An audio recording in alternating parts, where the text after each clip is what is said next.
And just give me one moment. I'm just checking the chart window.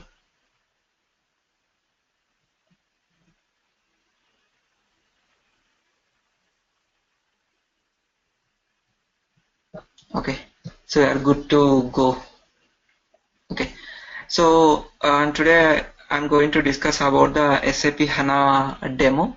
Okay, before I'm going to start the SAP HANA demo, okay, let me brief about myself. Okay, so my name is Jagan and I'm working as a SAP BA and a HANA senior consultant. And I did a certifications in the SAP BW 7.3 and HANA SP8, so we can go for a 142. And when it comes to the highest education, I have completed my Master of Computer Applications. And when it comes to the skills, I have been worked in the SAP Warehouse, SAP HANA, and SAP Business Objects as well. Along with that one, I have a SQL expertise as well. And when it comes to the non-SAP reporting tool, I have experience in the Tableau as well. And when it comes to the domain expert, I'm good at the sales, finance, and the banking modules. And when it comes to the sales, so that is my core. So where I have been implementing the projects in SAP BW and SAP HANA as well. And now we are going to start the about.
Okay.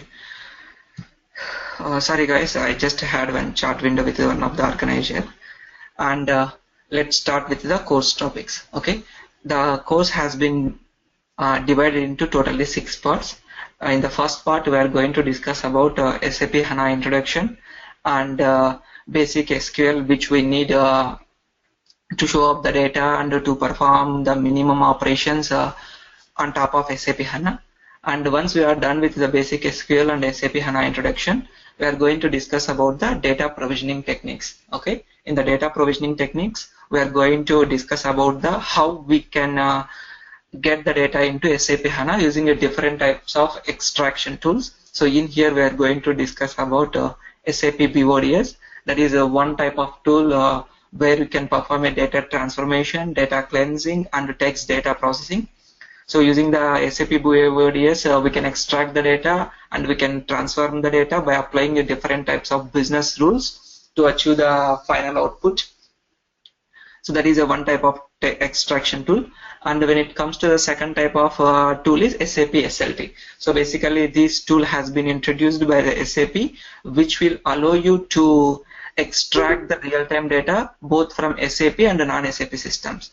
In here, it will support a different types of SAP systems as well as the non-SAP system, and it will do a real-time streaming between your source system to your SAP HANA target system. So any entered posted in the source system will be copied immediately to SAP HANA system. So that will be provide a deep analysis of your data when you are having the real-time feed. Okay, so once we get the data, we need to build a different types of models. So as part of the different types of models, we are going to discuss all the models that is available in SAP HANA. Okay, so the models can be divided into different types of like graphical user interface modeling, and the second one is the SQL interface modeling. Okay, as part of the graphical interface modeling, we are going to discuss about the attribute view, analytical view, calculation views. And as part of the SQL view, so we are going to discuss about the SQL. And when it comes to the decision tables and analytical privilege, as part of the both, we can build in the graphical user interface and we can build using the SQL as well. Okay, that is the information models part. And when it comes to the SAP HANA SQL, we know, right, HANA is both, it will support both OLTP operations as well as the OLAP operations. So when you want to do OLAP and OLTP, you have to execute some type of database commands which system can understand. So in here, SAP HANA can be interacted with the three types of language. Either you can go for a SQL, either you can go for R language, or either go for the L language. In here, we are going to discuss about the SQL. So where we are going to discuss about the procedures, how to write different types of procedures like a PL/SQL statements in Oracle, and how it will give advantage in SAP HANA to achieve the things. And the second part will be the CE functions. So basically, the CE functions has been introduced by the SAP, and which will be useful for you to maximize the performance when you are working with the core tables. Okay, so it is a kind of SQL thing. So we are going to see a different types of examples on the CE functions. Okay, once we are done with the CE functions and everything, then we will move to the SAP HANA user and roles. We know, right, security is the major thing when it comes to the any type of IT things. Okay, so in that one we are going to discuss about how we can create a different types of users like admin users and the development users and the supporting users, and what are all the different roles that we can assign to these users. Okay, so that is the way you can think about the security. And the same way we'll let you know how you can configure a roles between the SAP BO system to your SAP HANA system as well, because we know, right, the integration between the SAP BO to SAP HANA is very tightly when it comes to security. So that is the way we are going to discuss that part as well. So once we are done with the things now, so what we have built a different types of models in the SAP HANA. Now we have to allow the front-end users to do the reporting on that one. So for that one, we are going to discuss about how we can access these information models from a different kind of front-end reporting tools like SAP Business Objects. So in that one, we are going to discuss about how we can expose the HANA models into Business Object Studio, like calculation views, analytical views, and the SQL code and everything. And along with that one, we are going to discuss about how we can expose these HANA models into SAP Design Studio as well. Because when it comes to Design Studio, it will purely build to increase the performance of SAP HANA and SAP BW only. So that is why we are going to discuss that tool as well. And along with that one, we are going to discuss about the SAP Lumira. When it comes to the SAP Business Objects and SAP Design Studio, which will give access to the users as well as the developers to build the reports. And when it comes to SAP Lumira, it will make the users to build the reports by their own, as well as they can access the developer. So why it is so different means, so because the users having so many customizable functions is available in SAP Lumira, and along with that one, one of the tool which is in demand in the market, like in the Tableau. So we are going to discuss about how you can access the models in a Tableau environment as well. Okay, so these are all high view about SAP HANA course topics. Okay, so if you are good, we are good to start with the SAP HANA introduction part.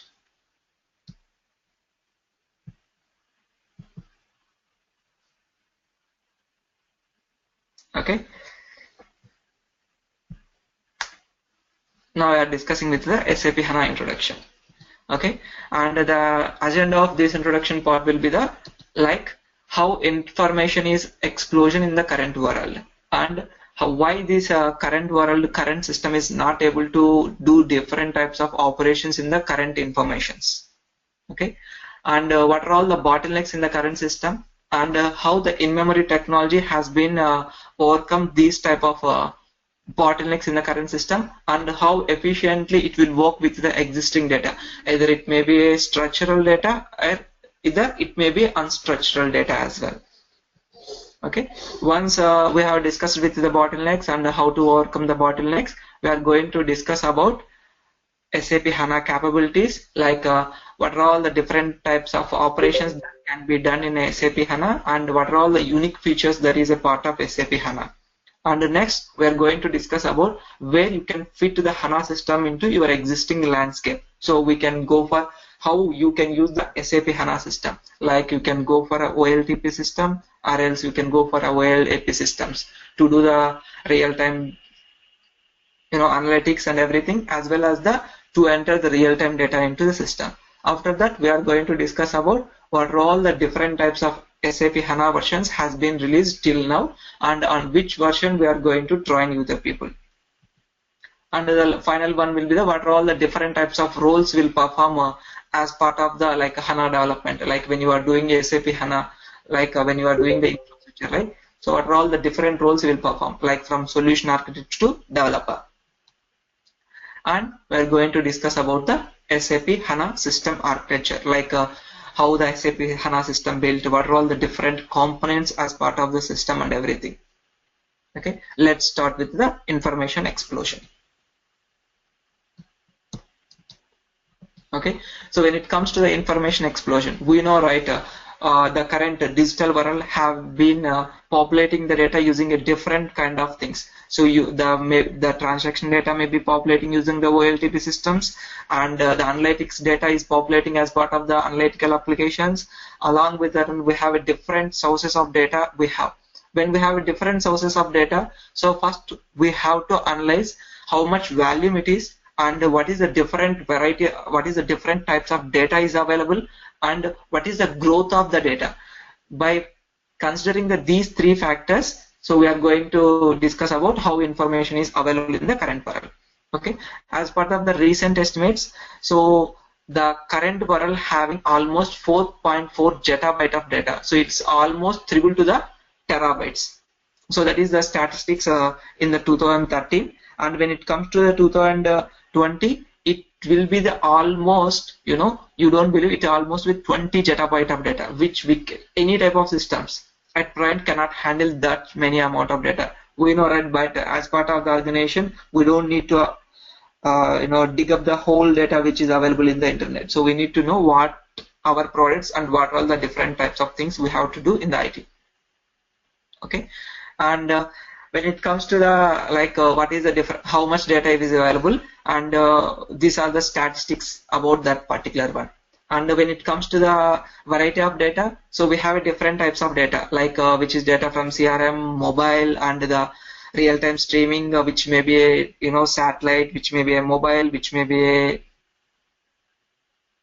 like an application, or which may be a satellite, or a application which has been installed in your desktop, or if a mechanical device which has been fit in your truck or lorry to know the real time how it is moving and everything. Okay, and when it comes to velocity, as per the statistics, okay, they are saying that for every 18 months the data is getting doubled. So that means that in 2013, if it is a 4.4 zettabyte, so it is in 2014 it will be the 8.8 zettabyte. So that is the database growth it is. Okay, and when you're having all this type of data with you, so what are all the problems that you will face? Okay, so if you want to, that before we are going to discuss the problems, first we have to discuss what are all the expectations from the things. The first one will be to make the decisions in the real time and to reduce the risk. Okay, so how the real time decisions make high profits and reduce the risk. Suppose you are having a sales, that you are having the plant where you are producing, where you are producing different types of materials, and immediately a sales order has been cancelled, which is almost 1 ton. So immediately you want to, that the customer did some operations, and immediately the sales department has to know so why the sales order has been cancelled. So immediately they need to get alert. So how you can do such type of thing means, so whenever the sales order has been created, you need to run a report. So when you want to run a report, you need to have the real-time data. Okay, so until unless having the real-time data, it is not possible. If you don't have any real-time data with you, so it will take a day to get the alert, and after one day if you are going to reach the customers, it's out of the conditions. And when you are having the real-time data with you, so always immediately you can contact with the customer and you can know so what is the problem, either the problem with the material, either the problem with the quality, either the problem with the financial things, either the problem with the bidding. So you came to know that what is the exact situation over there. So based upon that one, you can take a different types of decisions. And the second one will be the, whenever you are doing a business, right, you have to get the personal experience when you are doing business. Okay, when I want to do a sales order, okay, immediately what you have to do, so you have to, you can create a, you can create a sales order immediately from your mobile. So that type of business experience you are expecting. And the same way, when you want to do analytics, you don't need to go for your system and open the desktop then get the things. I don't need such type of experience. So immediately on the mobile, on the fly, I have to get. So this sales order has been cancelled. So get track on that one. So like that way, this is the personal experience they are expecting from you. And the third one will be the instant questions and instant answers. So like that way, suppose if I increase my market, if I increase my market growth immediately, like the investments I am putting in the market. So what is my risk and how it will give the profit? So if you want to do this type of thing, you have to run your existing all the things. So for the past 10 years or 20 years, how the market is going. So when the market is very high, when the market is very up, when you release a new product into the market, how the response is. So from different types of feeds, you have to analyze the data, like on the Twitter, it may be a Facebook or any social networking site. So you have to get the data from that type of systems and you have to analyze the data. You know that the data which is in the Twitter and everything will be the unstructured. How you can convert this unstructured data into a structural format means you have to use a different types of ETL tools, like in the BODS, where a Python script will execute and it will get the data from the sites, and you can convert this unstructured data into structural format to do your analysis. And the one which you are maintaining, right, it needs to be very cost effective management. So to achieve these things, right, we know HANA is expensive, but how it will make a cost effective management data. Suppose let us assume it, you have a 1 TB of data with you, okay, which have been stored in a hard disk. Okay, when you want to store a hard disk in a 1 tera of data, you have to think about the operation cost, you have to think about the maintenance cost, and you have to think about the license cost and everything. So when you mix all this thing over a period of time, right, it will be same cost compared to SAP HANA, because you don't need to buy 1 terabyte of HANA system to store a 1 TB of data, because the HANA system will store the data in a columnar format. So that is why the data which is 1 TB in a row-based system will be compressed to 70%. So that may be come to a 400 MB in the HANA system. So that is the difference it will make. How means, suppose you are not ready to investment your things in SAP HANA system, you can go for the cloud management, where you can rent the HANA system for a particular time period and you can check that how efficient it is storing the data and how efficiently it is doing your analysis. So once you are good to go, then you can get the system into your on-premise. So that is a on-premise, then cloud integration, everything will comes to the picture over there. Now we are going to discuss about what are all the bottlenecks in the system. Okay, so the bottlenecks in the system, right, this is the past architecture when it comes to any type of SAP systems and non-SAP system. Irrespective of an IT system, it will be the hardware. Okay, so we know, right, the first bottlenecks we already aware of the things will be the extraction the data from the disk. So that will be the very expensive, because we know, right, the main memory and cache is and CPU is a very high cost. So that is why we always store the data in a disk, because the main memory and the CPU, everything is volatile. So when you are storing the disk and when you want to access the disk, it will take a time to access all your 1 terabyte data. So that is where the first bottleneck you are seeing in any type of the system. Of course, we have different types of algorithms and everything. Still, any type of algorithm and everything has to be depend upon the disk reading speed only. Okay, even it is a multiple access and everything. The second bottleneck you are seeing is till the disk is arrived, okay, the main memory and the core CPU cache, everything needs to be in the idle stage. Okay, so once the data is extracted to the main memory, it has to transform the data between the main memory to the CPU cache, where it will take a lot, good time when it comes to the compared to the data transfer between your disk to main memory. So that is the second bottleneck you are seeing. Because of so every one CPU cache will be interacted with the one memory main module. But if you see the future architecture, okay, so there is a multi-core architecture. So you can see a multiple CPUs can be handled into a single motherboard, which will make a parallel processing to speed up the data, and a different types of operating systems. Now we have a 64-bit operating system, which will support almost a 2 TB of RAM memory at a single point of second, which can 100 GB of speed. And we know, right, when it comes to the SAP HANA, it can be a single, that a single node can be 12 terabyte of data. So that is the current hardware has been changed. And when it comes to the memory, so still most of the systems using the existing memory, that you are always storing the data in the main memory in the row-based tables only. But when it comes to the future technologies, so what is the future technology? The main memory needs to be stored both the row-based and column-based to do operations both on the OLTP systems as well as the analytical systems. And the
Muted. Efficient when you are reading the data and data.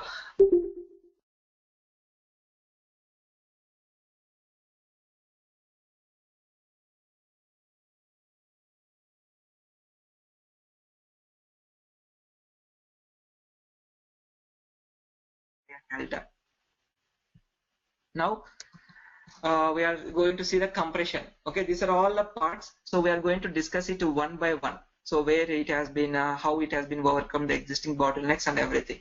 So the first one will be the memory computing, how it is doing the memory computing. So the first one we have to is in here is the previous one, where all the data is storing in a disk and the disk data can be accessed into a memory. So previously the main memory having very limited, that is why the data volume of the growth is very high and the memory management is very low. So that is why when you are seeing over here, right, so the data has been condensed and only the respective data will be loaded into memory and CPU will do the operations. But when it comes to the SAP HANA, what it will do is it is almost equivalent to your disk, because right now you don't have any limitations with the memory. You know, right, we can almost access the 12 TB of memory we can put into single SAP HANA system, and you can do a parallel like 12 TB plus 12 TB plus 12 TB. Like that way you can go for that one.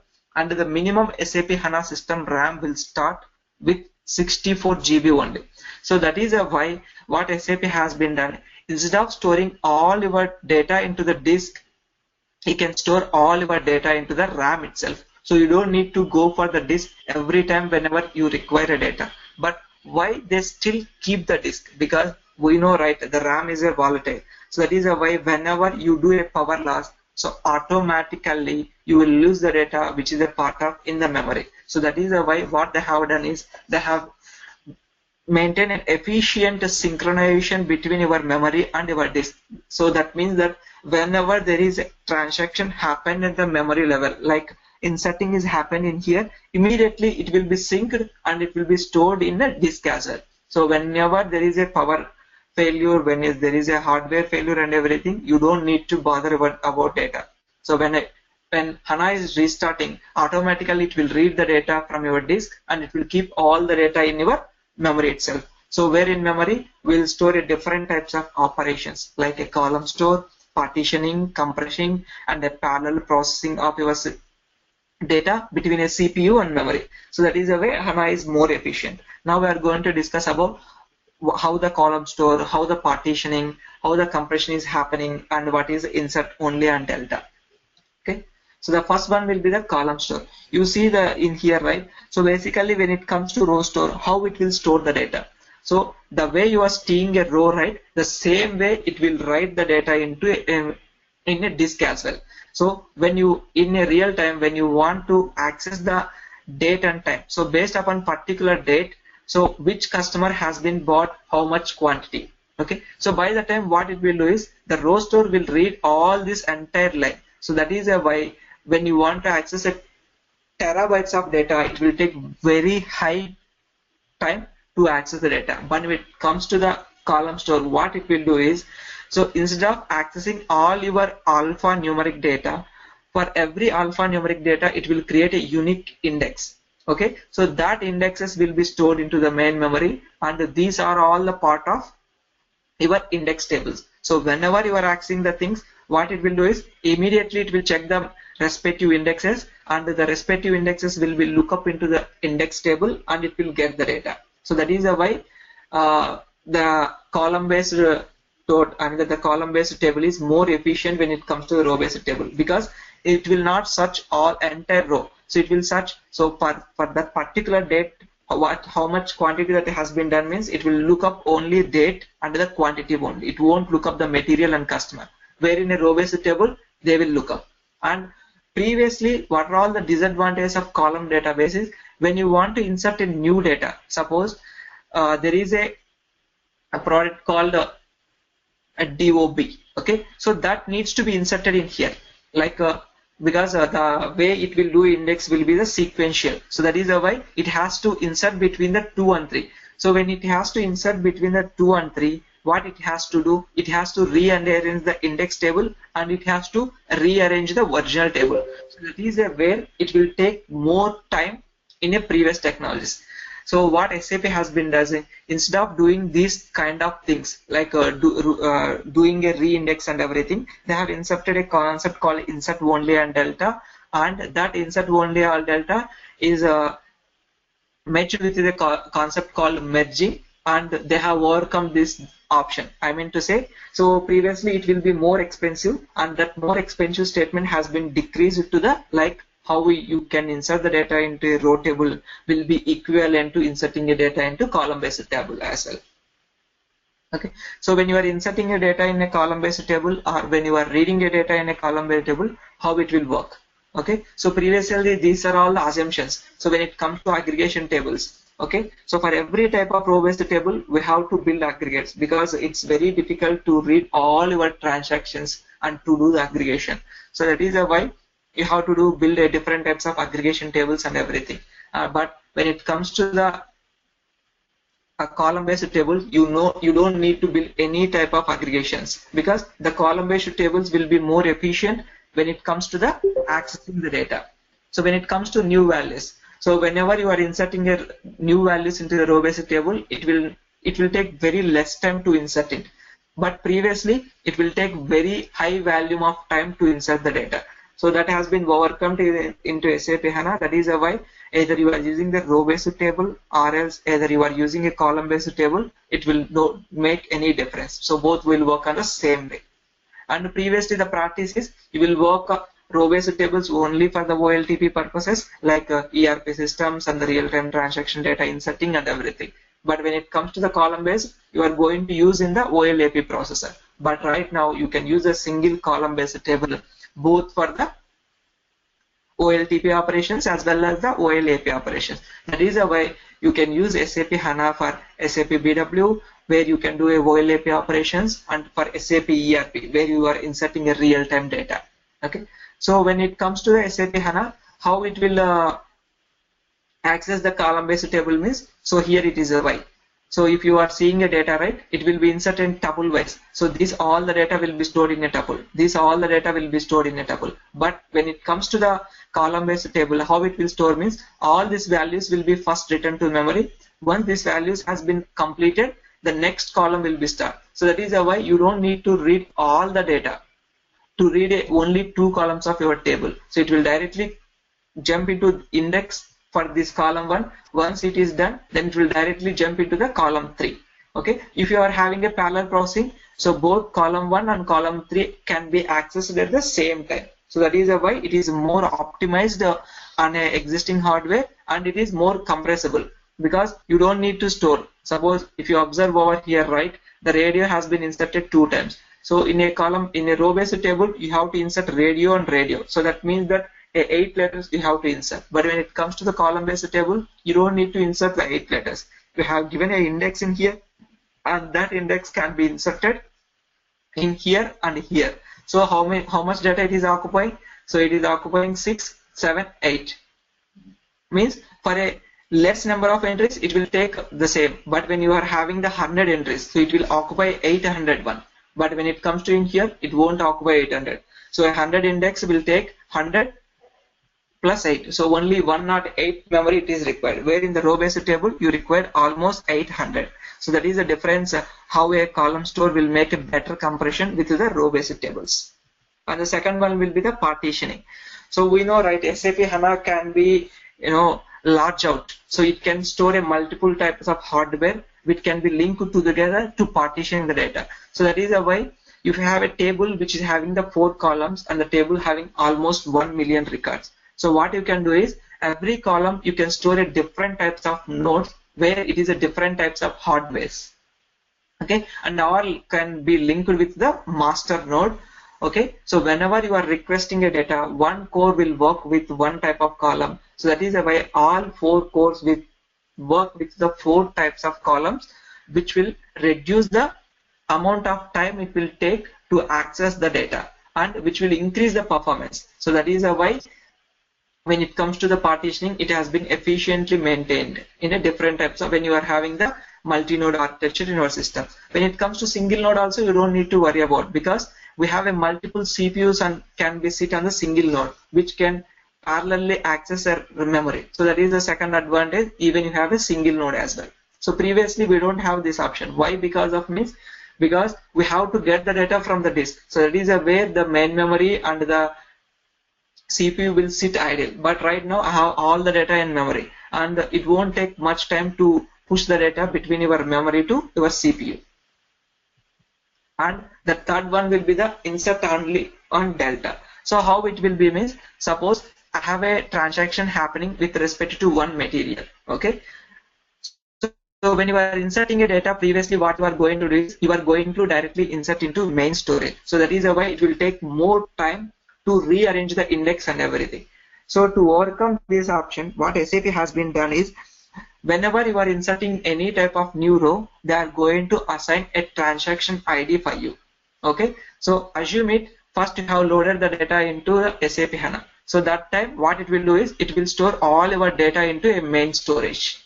Okay. From that time onwards, whenever you are loading the data, it will sit into a delta storage. Suppose in here, all this data from 1 to 58 has been stored into delta storage. Okay, and whenever a new record has been inserted, it will be given a new transaction ID, that is 79 in here, and it will be inserted into delta storage. So how many rows for this particular material is? There are 4 rows. But when you are reading the operation, right, what it will do is it will get the latest transaction ID only with respect to that material. That means that only it will pick 79 only instead of picking all these old entries. So that is where you are overcoming the existing one, because you are inserting in here delta storage, which is having the very less number of records only. Okay, so once over a period of time, what will be happen? The delta storage also will increase a lot of memory. So that is why what they have done is they have implemented one concept called dog. Okay, that is we call as a snapdog. So what that snapdog will do is it will always scan your tables throughout the entire SAP HANA system, and whenever the delta storage has been come to one particular memory level, so what it will do is it will do a merge operation. That means that it will insert all these records into a main storage. By the time it will consider only the latest record.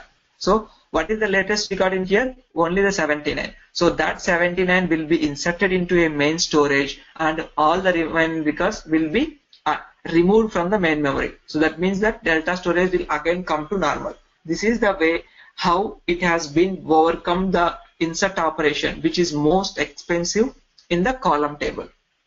So that is the concept of insert only on delta. Okay. Now we are going to discuss about the how you can use the SAP HANA system into your existing both SAP landscape infrastructure and the non-SAP landscape infrastructure as well. The first one where SAP HANA can be sit into SAP one is accelerators. So because we know, right, when SAP HANA has been introduced in the market, it has to prove itself that it will be work fine with the SAP systems as well, because that is where their market, the primary market is there. So what they have done is they have introduced a concept called accelerators. So if you are having a background about SAP ERP, so there are some line of business like controlling and financialing and material ledger. These are all the most expensive. I mean that when it comes to some type of reports, right, that type of reports will take a lot of time to execute into the SAP ERP.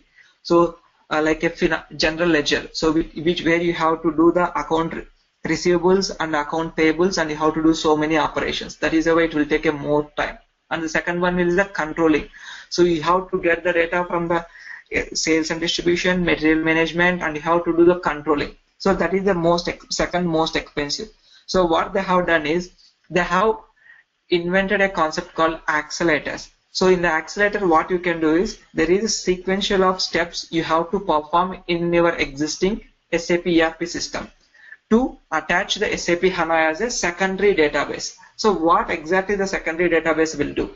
So whenever you do any type of real-time business, that will be first written into your traditional databases like Oracle SQL, MS SQL, or Teradata or something.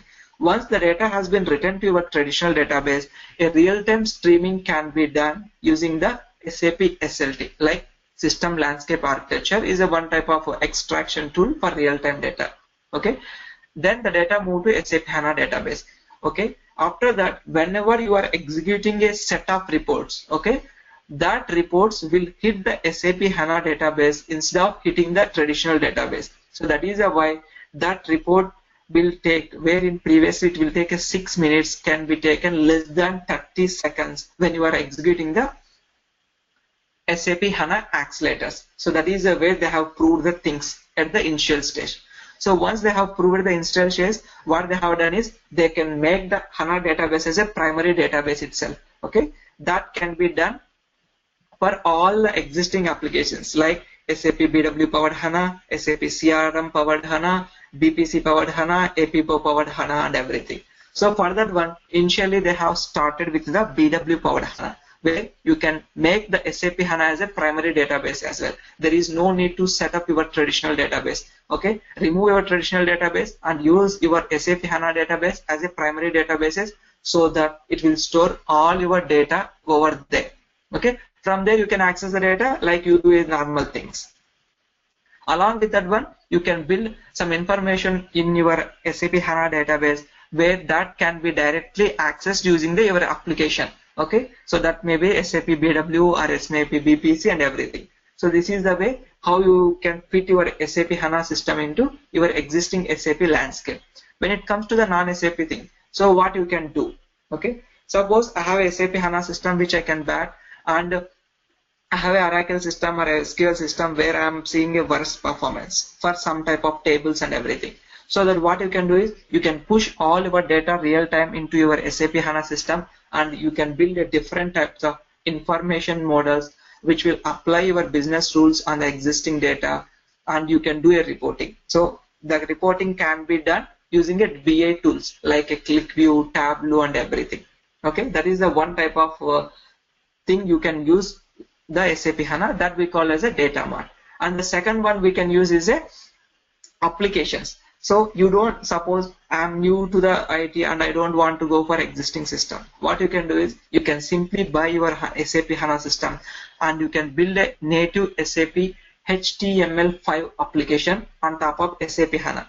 And how these HTML work means, in SAP HANA we have a concept called extra small engine that we call as a SAP XS engine, where it can convert your SAP where it can convert your into SAP HTML5 language and JavaScript language into system understandable language, and it will retrieve the data and it will showcase into the front end. So you don't need to go for building applications. Directly you can build a web-based HTML based 5 applications. Okay, so that is a way where you can use the SAP HANA as a applications as well.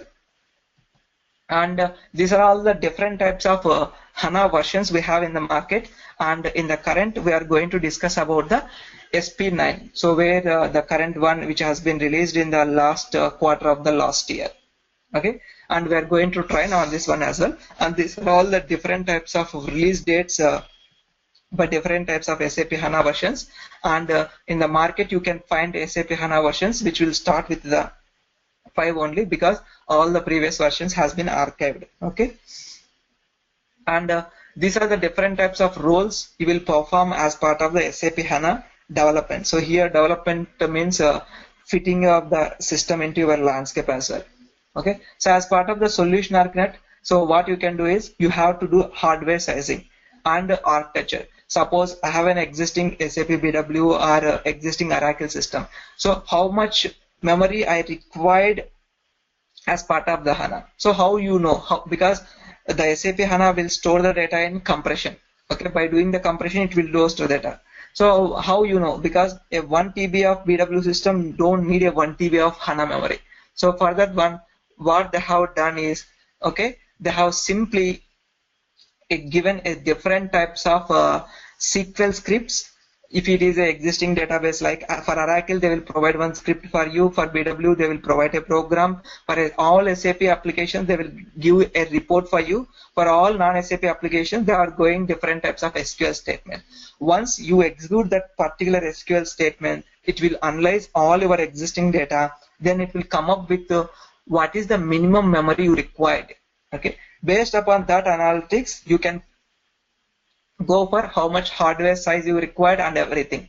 Okay, and when it comes to the architecture, like how you want to use SAP HANA, like a data mart or a primary database of your existing systems, or a secondary database for your existing systems as well, and different types of components, like do you want to go for UI5, or you want to go for a BODS, you want to install a SAP SLT server, or you want to go for a different types of components as part of SAP HANA.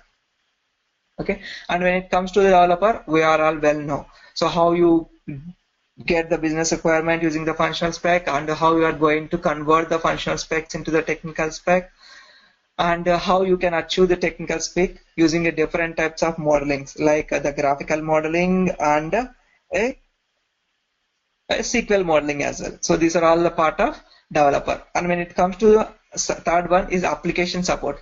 So basically the application support can handle by the basis person or can a separate person as well. If it is a basis person, they have idea about how to perform the SLT operations, how the data is loading and everything, how the system is performing, what is the expensive SQL statements, how to assign a memory to the particular user, and how you can prioritize the users and everything. And when it comes to the second one, you can do a system monitoring, like how the data is loading, is there any delay between the data loading into SAP HANA system, is there any job failure happen. So all this will be part of your SAP HANA application support. Okay, so this is the just a brief introduction about SAP HANA. So if you have any queries, you can shoot it now.